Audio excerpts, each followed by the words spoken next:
गौरी कल्याणं वैभोगमे लक्ष्मी कल्याणं वैभोगमे वसुदेव तव बाल असुरकुलकाला शशिवदन रूपिणी सत्यभामलोला वसुदेव तव बाल असुरकुलकाला शशिवदन रूपिणी सत्यभामलोला लक्ष्मी कल्याणं वैभोगमे गौरी कल्याणं वैभोगमे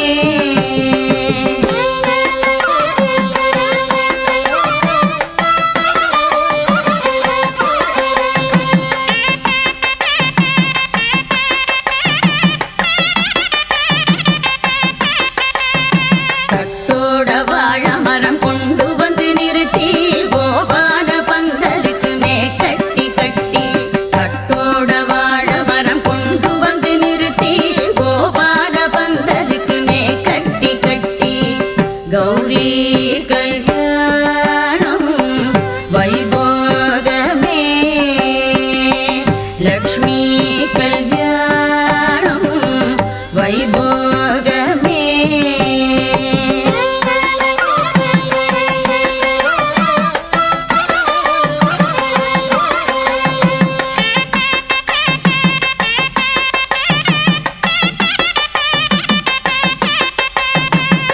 சுதம பந்தலிலே உயர்ந்த சிம்மாசனத்தில் உமையுடனே சங்கரன் அருளாசமாயிருந்தார் உச்சுதம பந்தலிலே உயர்ந்த சிம்மாசனத்தில் உமையுடனே சங்கரன் அருளாசமாயிருந்தார் கௌரி கல்யாணம் வைபோகமே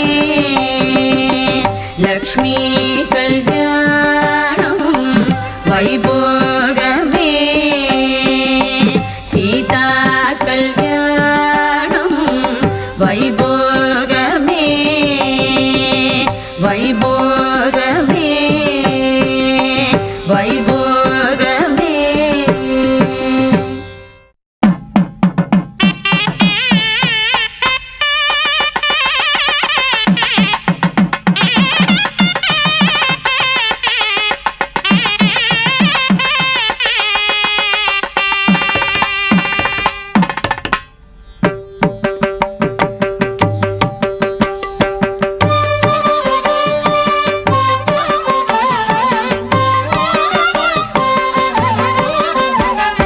ஸ்ரீ குரு ராமனுக்கு சோபான கல்யாணம் சீக்கிரமாகவே செய்ய வேணும் அத்தனை பேருமாய் ஆலோசனை செய்து அற்புத லக்னத்தில் முகூர்த்தம் வைத்தார்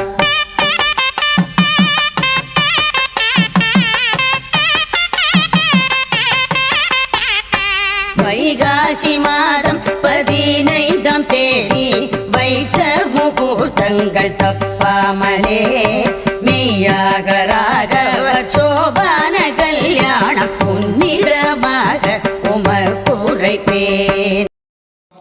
லோகத்துல எத்தனையோ 1000 கோடி பேர் இருக்காங்க, எத்தனையோ லட்சம் பேர் இந்த லோகத்துல இருக்க பட்சத்துல எத்தனையோ 1000 பேர் தினைக்கும் இந்த திருவண்ணாமலை பூமியை வந்து சேவிக்கிற பட்சத்துல உங்களை மட்டும் அழைத்து இந்த மார்கழி மாசத்துல பெருமாளோட ஆண்டாள் திருக்கல்யாணத்துல உங்களுக்கெல்லாம் அனுகிரகத்தை வாரி வழங்குவதற்கு உங்களை மட்டும் அழைத்து அந்த பிரார்த்தத்தை கொடுத்திருக்கிறார். எல்லாருக்கும் இந்த ஆண்டாள் திருக்கல்யாணம் ஏன் நடக்குது, எதற்கு நடக்குது, ஏன் மார்கழி மாசத்துல நடக்குது எல்லாருக்கும் தெரிந்தாலும் சில பேருக்கு தெரியாது. இந்த மார்கழி மாசத்துல தான் ஆண்டாள் பெருமாளை திருக்கல்யாணம் பண்ணிக்கிட்டாங்க. இருப்பினும் ஏன் மார்கழி மாசம் பீடை மாதம், மகாந்திர மாதம், சர்வ புண்ணிய மாதம் அப்படின்னு சொல்றாங்கன்னா, மார்கழி மாசத்துல பகவானுக்கு மட்டும்தான் திருமணம் ஆகும். எல்லா தெய்வங்களும் தெய்வத்தை திருமணம் பண்ணிக்கிறாங்க. சிவபெருமானா இருக்கட்டும், முருகப்பெருமானா இருக்கட்டும், எல்லா விதமான அவதாரங்களா இருக்கட்டும், ராமபிரானா இருக்கட்டும், கிருஷ்ண பரமாத்மாவா இருக்கட்டும், எல்லாரும் தெய்வம், தெய்வ சுரூபமாக இல்ல மனித பிறவி எடுத்து மனித பிறவியாக திருமணம் பண்ணிட்டாங்க. ஆனா இந்த கோதை நாச்சியார், இந்த ஆண்டாள் மட்டும்தான் மனித பிறவி எடுத்து தெய்வத்தை திருமணம் பண்ணிக்கிட்ட ஒரே ஆள் இந்த ஆண்டாள் தான். இந்த மார்கழி மாசத்துல இந்த ஆண்டாள் யார் அப்படின்னா, இவங்க பூரத்தில் பிறந்து இந்த மார்கழி மாதத்தில் பெருமாளை திருமணம் பண்ணிக்கிட்ட இந்த ஆண்டாள் எப்படி இருந்தாங்க? இளமை பருவத்துல துளசி மாடத்துல பிறந்து பெரியாழ்வார், இந்த பெரியாழ்வார் தூக்கி வளர்த்து தத்தெடுத்து வளர்த்து பெருமாளுக்கு இறைப்பணி செய்யக்கூடிய, தொண்டு செய்யக்கூடிய பணியில இருக்கிறார். அப்ப பெரியாழ்வார் என்ன பண்றார்?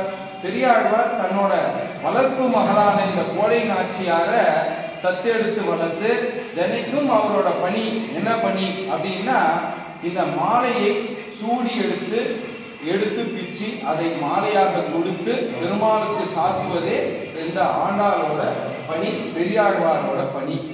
அந்த பெரியாழ்வார் என்ன பாடுறார்? பாசுரம் பாடுறார்.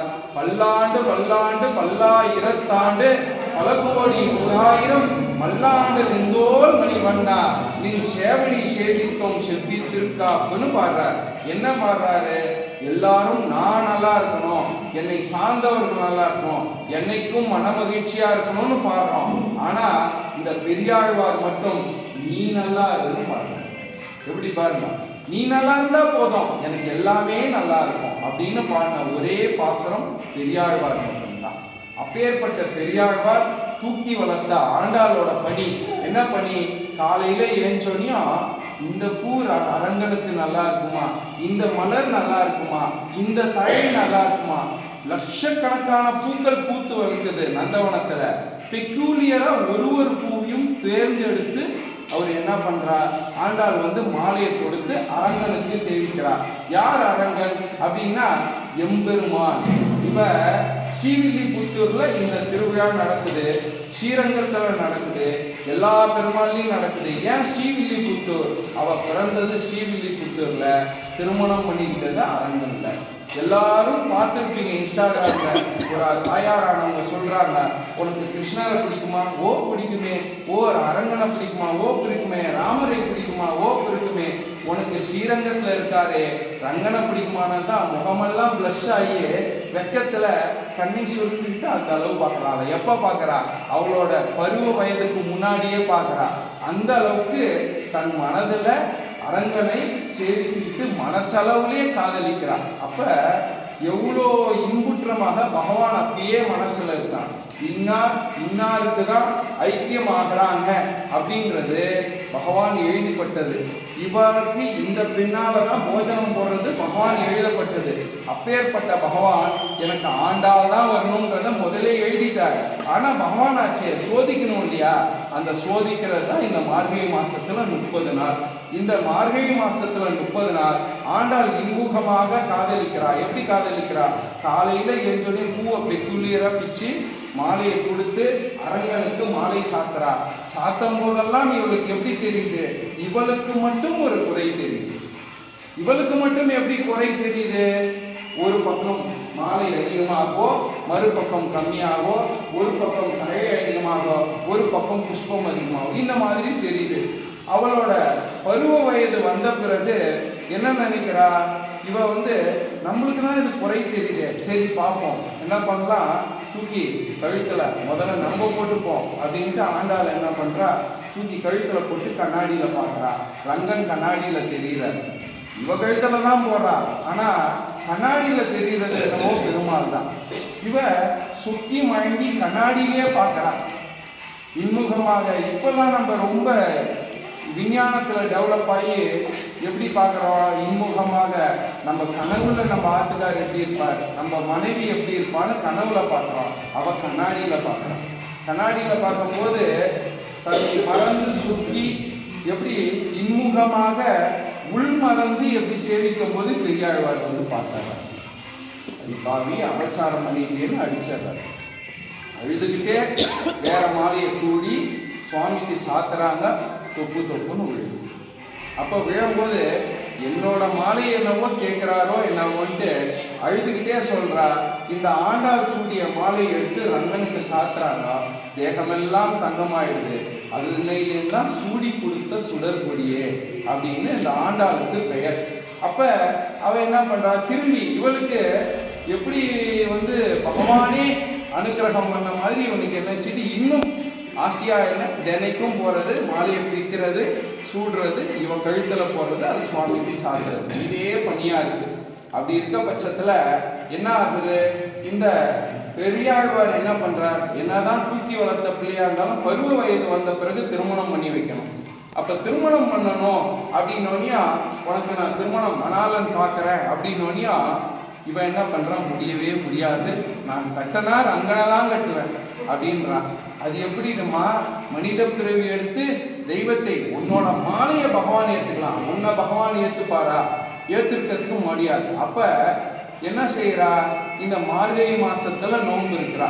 கூட பிறந்த தன்னோட சகோதரிகள் எல்லாம் சேர்த்துக்கிட்டு மார்கழி திங்கள் மதி நிறைந்த நன்னாலாம் நீராடம் கோடி நிறைந்தேரோ எம்பாவாயின்னு மார்கழி மாதம் முதல் நாள் இருந்து பாசுரம் பாடி 30 நாள் தோழிகளோட துயில வைக்கிறார். அதனால்தான் மார்கழி மாசத்துல யாராவது நோன்பு இருந்து ஆண்டாள் திருக்கல்யாணம் இந்த கூடாரை வெளியில முடிச்சாங்கன்னா அவங்க வீட்டுல சுபகாரியங்கள் நடந்துடும். இந்த திருக்கல்யாணத்தை பார்த்துட்டீங்கன்னா உங்க அடுத்த எல்லாருக்கும் சுபகாரியங்கள் நடக்கும். கூடிய விரைவில் உங்க எல்லார் வீட்டிலும் சுபிக்ஷமான வாழ்க்கை, சுபகாரியங்கள் நடக்க போகுது. அதுக்கு இதுவே சாட்சி. அதே மாதிரி இந்த மார்கழி மாசம் 30 நாள்ல என்ன பண்றா, வேண்டிக்கிட்டே இருக்கிறா. இதுக்கு 27வது நாள் அன்னைக்கு கூடாரை வெள்ளி. இந்த வைகுண்ட ஏகாதசி மார்கழி மாசத்துல வருது.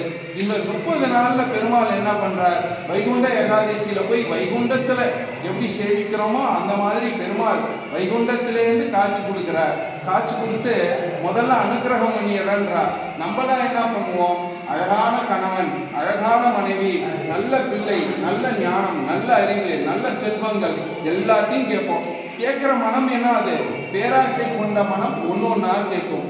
பகவான்கிட்ட சரணாகதி தான் அடையணும். ஒன்னொன்னா கேட்கும் பட்சத்துல ஏதோ ஒரு வகையான குறை வைக்கும். சுவாமி எனக்கு 40 வயசு ஆயிடுச்சு, இன்னும் திருமணம் ஆகல, 35 வயசு ஆயிடுச்சு, திருமணம் ஆகல. திருமணம் ஓகேட்டன் நடந்துடுது, எந்த நேரமும் சண்டையும் சச்சரவுமாக இருக்கு. சுவாமி நீ என்ன கேட்ட, திருமணம் தான் கேட்ட. அப்ப இன்புமகான வாழ்க்கை இல்லை, இன்புற்று வாழ்க்கை இல்லை. எப்படி ராமபிரான் அண்ணனும் நோக்கினால் அவளும் நோக்கினால் மாரி பெருமாள் பார்த்த உடனே தெரிஞ்சிடுச்சா, மண்ணை மிதிச்ச உடனே சீதா பிராட்டி தெரிஞ்சிடுச்சு கனவுல. நம்மளோட மனசுல நம்ம மணாலன் வந்துடுறான். அதே மாதிரி சீதா பிராட்டியை பார்த்த உடனே ராமபிரானுக்கு தெரிஞ்சிடுச்சு, இவதான் நம் மனைவின்னு. கழுத்துல இருக்க மாங்கல்யம் தெரிஞ்சிடுச்சு.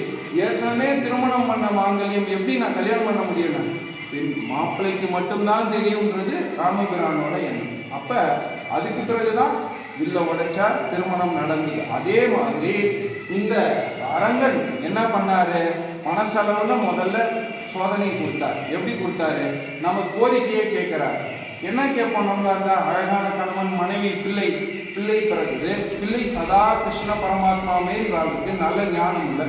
நல்ல ஞானம் கிடைச்ச உடனே என்ன பண்றோம், எந்த நேரமும் 3 டிகிரி முடிச்சிருக்கான், அப்ராட்ல போய் படிச்சான், நல்ல செல்வங்கள் இல்லையே, செல்வம் கிடைக்கல, அந்த பிள்ளைக்கு ஒரு திருமணம் பண்ணுமான்னு. திருமணம் பண்ணனே ஒரு பேர குழந்தைய பார்த்தோன்னே என் மாயுது. அப்ப மனித மனம் பரிமாணம் ஆகிட்டே இருக்கு. ஆனா பகவான்கிட்ட சரணாகதி அடைச்சா அள்ளி தருவார், நம்ம கிள்ளி வாங்கக்கூடாது. அப்ப ஆண்டாள் என்ன பண்ணா, இந்த வாரணமாயிரம் நாட்கள்ல கேட்கிறார். வாரணமாயிரம் சூழவனம் செய்து நாரண நம்பி நடேசி நான் திங்கள் பூரண பொருட்கடம் புஷ்கரினான்னு சொல்லி மார்கழி மாசத்துல வாரணமாயிரம் 1000 யானைகளை சூடி பெருமாள் அனுக்கிரகம் பண்றார். அப்பையும் நீதான் வேணும்ன்றா. சரி நான் கூடார வள்ளியில வந்துடுறேன். அப்ப கூடாரை வெல்லும் சீர்கோவிந்தா உன் தன்னை பாவி புவி சூவி ஆடை உடுப்போம் அதன் பின்னே பால் சோறும் முழங்கை முழுக நெய்ச்சோறும் கூடியிருந்தேரோ குடிந்தேரோ என்பாவாய். எப்படி கூடாரை வெள்ளியில வந்திருக்க கோவிந்தா உன் தன்னை இவ்வளோ நாளா பாடி புவி சூவி இதெல்லாம் ஓகே, ஆடை உடுப்போம் அதன் பின்னே பால் சோறும் முழங்கை முழு நெய்ச்சோறும். சாப்பாட்டுல நெய் கிடையாது, எண்ணெய் வைக்க வேண்டிக்கிட்டா 100 தடா வெண்ணெய் 100 தடா அக்கார விடுசல். 100 தடான்னா இப்போ அண்ணாமலையார் கோயிலில் 2 குளம் இருக்கு பாருங்க, அதுதான் 100 தடா. இந்த அளவுக்கு வெண்ணையும் இந்த அளவுக்கு அக்கார விடுசல். அக்கார விடுசல்ன்றது ஒன்றும் இல்லை, சக்கரை பொங்கல் செய்கிறோம் இல்லையா, அதே தண்ணிக்கு பதிலாக பாலில் செய்கிறது தான் அக்கார விடுசல். அதே இரட்டிப்பு அதிகமாக 1 கிலோ சாதத்துக்கு 1 கிலோ நெய். அப்போ மூட நெய் பீது முழங்கை முழுகை நெய்ச்சோறும் எப்படி சொல்கிறா பாருங்க. கூடாரை வெல்லும் சீர்கோவிந்தா உன் தன்னை இவ்வளோ நாளா பாடி புவி சூவி ஆடை உடுப்போம் அதன் பின்னே பால் சோறும் முழங்கை முழுகை நெய்ச்சோறும். சாப்பாட்டில் நெய் கிடையாது, சாப்பாடு எடுத்தோடனே முழங்கை முழுகை நெய்ச்சோறும்.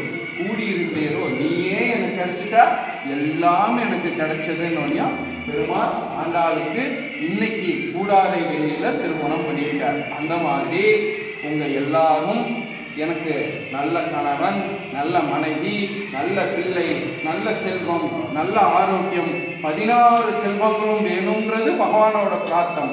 ஆனா எனக்கு பகவானே உன்னோட அனுக்கிரகம் மட்டும் இருந்தா போதும். எப்படி ஆண்டாள் வேண்டிக்கிட்டாலோ பல்லாண்டு பல்லாண்டு பல்லாயிரத்தாண்டு பல கோடி 100,000 மல்லாண்டு நின்றோல் மணிவண்ணா நின் சேவடி சேவித்தும் செவ்வித்திருக்காப்பு. உன்னை சேவிச்சாலே போதும் எனக்கு அப்படின்னு பெரியாழ்வார் பாடின மாதிரி பகவானே என்னை உனக்கு சரணாகதி அடைஞ்சா போதும். யாரெல்லாம் பெருமாளை சரணாகதி அடைகிறீங்களோ எல்லாருக்கும் எல்லா விதமான செல்வங்களும் கிடைக்கும்ன்றது பிரார்த்தம் இல்லையா? புலந்தரும் செல்வம் தந்தினும் அடியார் படுதுயர் ஆயினவெல்லாம் நிலந்தரும் செய்யும் நீழ்விசும்பருளும் அருளோடு பெருநிலம் வளந்தரும் சொல்லை நான் கண்டுகொண்டேன் நாராயணாவென்னும் திருநாமம். யார் பாடினா?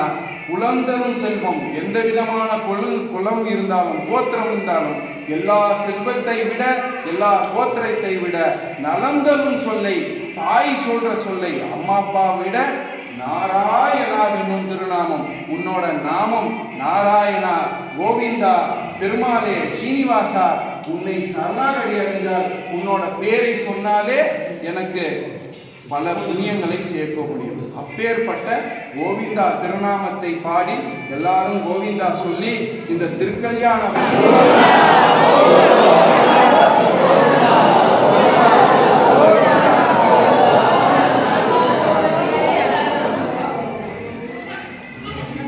ஸ்ரீதேவி ஸ்ரீ உமாதேவி சமேத மேல்மலை ஸ்ரீ லட்சுமி நாராயண குபேர பெருமாள் தியாய தேவஸ்தான பரிபூர்ண ஸ்ரீ திருக்கல்யாணமூர்த்தி சுவாமி ஆனந்த ஸ்ரீ ஆண்டாள் கோதை நாச்சியார் ஆனந்த பரிபூர்ண யதாஸ்தான பூஜையாத்திர அன்புடைய நிகழும் மங்களகரமான ஸ்ரீ விஸ்வாவசு வருட தட்சிணாயனமாக மார்கழி மாத 11/1/2024 ஞாயிற்றுக்கிழமை கிருஷ்ணபக்ஷத்தில் தசமி திதியில் சுவாதி நட்சத்திரத்தில் சூடிய சுபயோக சுப தினத்தில் ஸ்ரீ அகலாந்த கோடி பிரம்மாண்ட நாயக சுவாமி ஆனந்த பரிபூர்ண ஸ்ரீ கர்ணத்ர ரங்கநாதீஸ்வர பரிபூர்ண ஸ்ரீ திருக்கல்யாணமூர்த்தி சுவாமிக்கும் ஸ்ரீ வில்லிபுத்தி தாயாருக்கும் பிஞ்சிலே பழுத்த பரிபூர்ண கருடபுத்திர பரிபூர்ண ஸ்ரீ உமா பிராட்டி அம்சமான திருமங்கல கஷேத்திர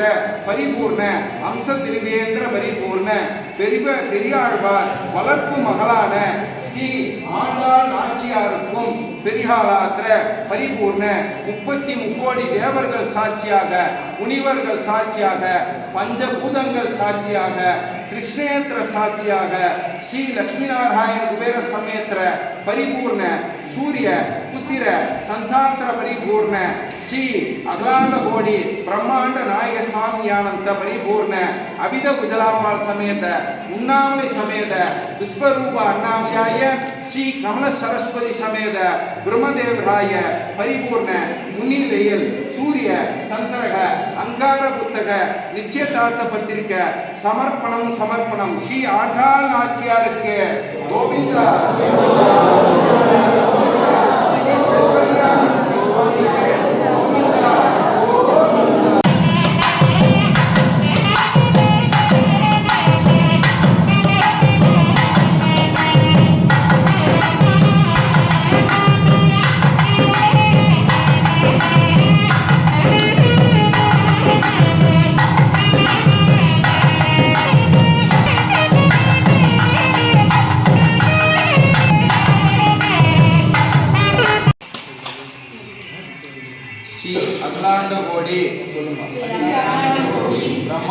நாயகியான ஸ்ரீதேவி தாயாரும் ஸ்ரீ பூமாதேவி தாயாரும் நெஞ்சிலே பழுத்த தாயாரான பூமாதேவி அம்சமான ஸ்ரீ புத்திரி ஸ்ரீ பெரியாழ்வார் சமேத ஸ்ரீ திருக்கல்யாணமூர்த்தி சுவாமிக்கு கன்னிகாதானம் பிரபேத்திரஸ்தானத்துடன் ஸ்ரீ அகிலாண்ட கோடி பிரம்மாண்ட நாயக சுவாமி ஆனந்த ஸ்ரீனிவாச பெருமாளுடன் அம்சத்மான ஸ்ரீ ரங்கநாதனன் ஸ்ரீ எம்பெருமானான ஸ்ரீ திருக்கல்யாணமூர்த்தி சுவாமிக்கு கன்னிகாதானம் சமர்ப்பிக்கின்றோம்.